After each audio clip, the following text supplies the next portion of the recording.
আসসালামু আলাইকুম, কেমন আছেন সবাই? আজকে আমি নিউ ইয়র্কের উদ্দেশ্যে এখন রওনা দেব।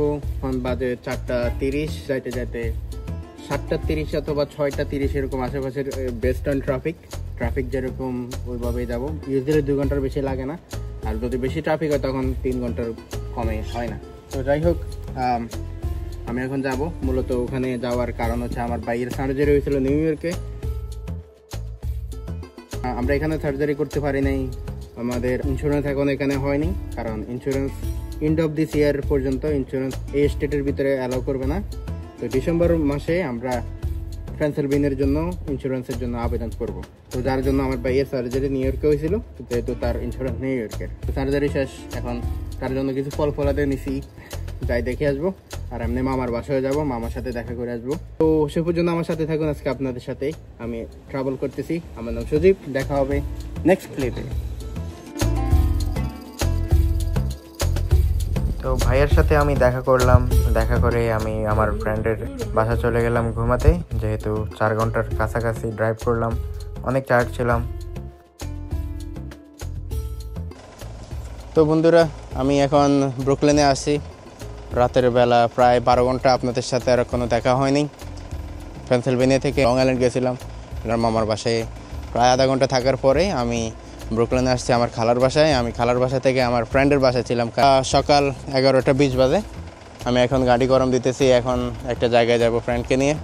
তো এই পর্যন্ত আমার সাথেই থাকুন। আমি আজকে আবার শুক্রবার নামাজ পড়তে হবে। নামাজ পড়ে আবার বাজার করব। বাজার করে আমরা আবার পেনসিলভেনিয়ার উদ্দেশ্যে রওনা দেব। তো সে পর্যন্ত। তো ভিউয়ার্স, আমি আমার আগের ব্লগে বলছিলাম নিউ ইয়র্কের ট্রাফিকের মতো বাজে ট্রাফিক আমার মনে হয় না আর 2-3টে স্টেটে আছে। One of the worst traffic new York সিটিতে। আমি এখন নিউ ইয়র্কের ব্রুকলিনে গাড়ি চালাতেছি, প্যাথল অনেক। তারপরে আমি একটা রেড লাইটে প্রায় 3 বার দাঁড়াইছি মাত্র। আমি ওটার জন্য আমি আমার ব্যাগ থেকে ক্যামেরাটা বার করি, আমি কই না একটু শো করি কী অবস্থা। ডেস্টিনেশনে যাইতেছি। Destination only 1.5 mile. এটা যাইতে আমার 9 মিনিট লাগবে। আর আপনি যদি অন্যান্য কোনো স্টেটে যদি এই 1.5 মাইল যেতে চান, অলমোস্ট লেস দ্যান 5 মিনিট অথবা 4 মিনিটের ভিতরে আপনি ডেস্টিনেশনে পৌঁছতে পারেন। তো টাইম অনেক মূল্যবান একটা জিনিস। End of the day time is money. আমি মনে করি টাইম যদি বাঁচাতে চান অন্যান্য স্টেটে চলে যান, এসব স্টেটে থাকার কোনো দরকার নেই। ভাবে না চালাইলে হবে না। আমি জানি এখন ওই গাড়িটা যাওয়ার কথা, কিন্তু আমি লেফট টার্নে আমি আমারটা নিয়ে নিয়েছি। কারণ এখানে যদি আমি ওর জন্য দাঁড়াই, আমি পুরো লাইটেটা ওয়েট করতে করতে প্রায় 1 মিনিটের মতোই আমি ওয়েট করতে হবে। এটা থেকে বেটার আমি গাড়ি চলেছি, একটু রিস্কে গাড়ি চালাতে হয়। রাতে মোটামুটি আমার এত ভালো ঘুম হয় না, যার কারণে আমার মাথা ব্যথা করতেছিল। তো কফি খেতে আসলাম ফ্রেন্ডকে নিয়ে। দেন কফি খেয়ে শরীরটা চাঙ্গা হয়ে গেল। তো নিউ ইয়র্ক সিটিতে থাকার আরেকটা বাজে ফিলিংস হলো পার্কিং টিকিট। একটার দাম $125 করে হয়ে থাকে। হ্যাঁ বন্ধুরা, একটার দাম $125 করে হয়ে থাকে।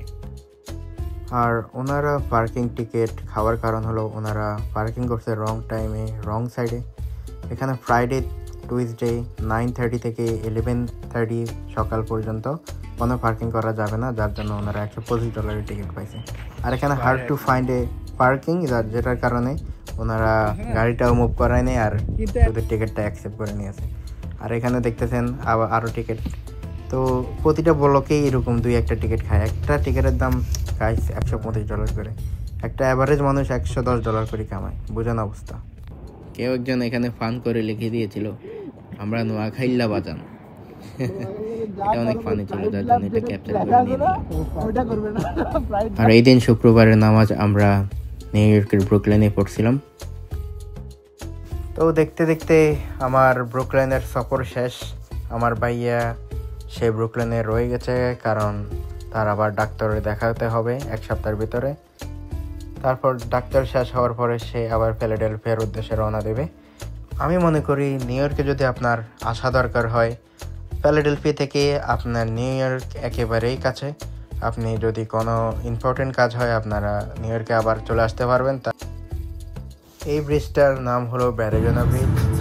এই ব্রিজটা নিউ ইয়র্ক সিটির 5টা বড়োর ভিতরে একটা স্টেটেন আইল্যান্ড। ওই স্টেটেন আইল্যান্ডটাকে কানেক্ট করার জন্য এই ব্রিজটা নির্মাণ করা হয়েছে। তো আমরা এখন এইটার উপর দিয়ে যাব। লেফট লাইনে আমি গাড়ি চালাই, কারণ 3 জনের বেশি অথবা 3 জন যদি গাড়িতে থাকে ওরা এক্সপ্রেসওয়েতে তাড়াতাড়ি বাসায় যেতে পারে। তো আমরা 3 জন, তার জন্য আমি ওখানেই গাড়ি চালাইছি। একটু ফাস্টেই আমরা চালাইছি, কারণ এই লাইনটা শুধু অনলি ফ্যামিলি পিপলের জন্যই ক্রিয়েট করা। তো ভিউয়ার্স, এই ব্রিজে প্রতি কারে $6.94 খরচ করতে হবে আপনাকে। আর আপনার যদি ইজি পাস না থাকে আপনার $11.94 খরচ হবে। এখন আমি অন্য স্টেটের উপর দিয়ে আমার বাড়ির রাস্তায় যাব। এটার বলে নিউ জার্সি টার্নপাইক। এই রোডে আপনাকে প্রায় 65 মাইল ট্রাভেল করতে হবে। তো 65 মিনিট ট্রাভেল করবেন, almost more than a hour আপনার এক রোডের উপরেই থাকতে হবে। তো সেই পর্যন্ত আমি ড্রাইভ করতেই থাকবো, মাঝে মধ্যে বোরিং হলে লেন চেঞ্জ করব, এভাবেই চলে আর কি।